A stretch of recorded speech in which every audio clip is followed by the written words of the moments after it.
kezaliman yang paling berbahaya tatkala Anda menzalimi banyak orang. Di antaranya Anda menzalimi banyak orang. Hati-hati, Anda menzalimi banyak orang.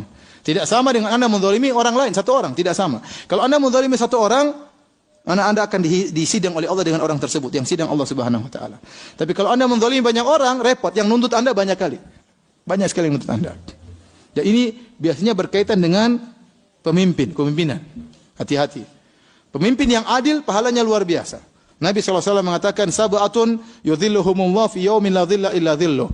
7 golongan yang Allah akan naungi pada hari kiamat, di mana tidak ada naungan kecuali naungan Allah Subhanahu wa taala. Kemudian Nabi menyebutkan 7 golongan orang-orang yang hebat seluruhnya. Orang yang pertama Nabi sebutkan imamun adil, imam yang adil.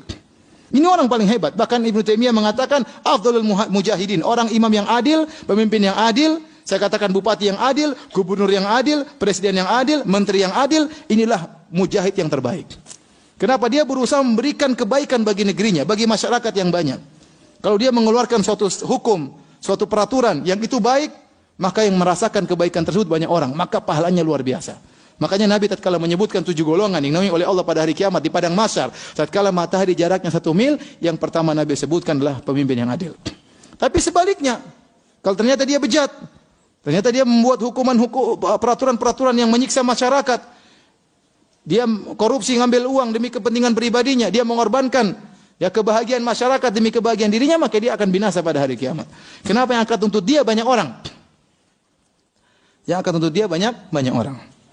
Maka Nabi SAW mengatakan, ma min abdin yastar'ihi Allahu ra'iyatan yamutu yawma yamutu wa huwa ghashun li ra'iyatihi illa harrama Allahu alaihi jannah. Tidaklah ada seorang hamba dijadikan pemimpin oleh Allah Subhanahu wa taala. Kemudian waktu dia meninggal ternyata dia berbuat ghish, yaitu tidak berbuat yang terbaik bagi rakyatnya, bagi anak buahnya. Curang untuk kepentingan dirinya sendiri dan yang lainnya. Maka Allah akan haramkan bagi dia surga. Dan pantas dia demikian. Kenapa? Waktu di dunia dia ingin mementingkan kebahagiaan dirinya dengan mengorbankan kebahagiaan banyak orang. Demikian juga orang-orang yang mengolah harta negara tidak benar. Kata Nabi SAW, inna rijalan yatakhawaduna fi malillahi bighairi haqq falahumun naru yaumal qiyamah. Ada orang-orang yang mereka mengolah harta negara tanpa sesuai prosedur untuk kepentingan dirinya, dia korupsi. Ini hati-hati ya. Mencuri, kalau kita ada seorang mencuri rumah orang, mencuri satu orang.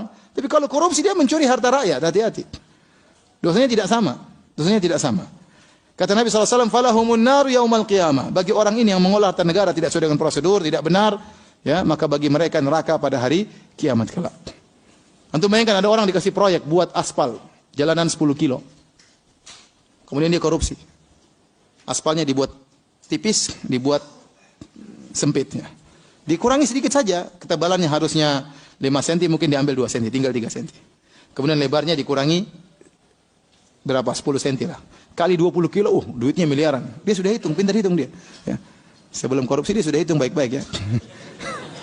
Karena kalau sedikit ngapain? Dia hitung baik, banyak, sudah. Akhirnya dia bikin proyek, berarti tidak sesuai dengan standar pemerintah misalnya, dia korupsi kerjasama dengan si fulan, korupsi. Akhirnya jalannya cepat rusak. Baru berapa bulan sudah rusak, mulai bolong. Jalan ini harusnya bisa bertahan 5 tahun, mungkin belum setahun sudah rusak. Akhirnya banyak mobil lewat jalan tersebut, jeglek. Orang jeglek, bayangkan. Ribuan mobil tiap hari. Setiap jeglek itu dosa. Ya? Iya, beneran. Uang dia 5 miliar udah habis. Tapi jeglek-jeglek tadi dicatat oleh Allah Subhanahu wa taala. Ada mobil cepat masuk bengkel, kenapa? Rusak, nanti kena bolong terus ya. Dia tidak sangka, dia tidak sadar kalau ini akan diminta pertanggungjawaban oleh Allah pada hari kiamat kelak. Maka seorang berhati-hati.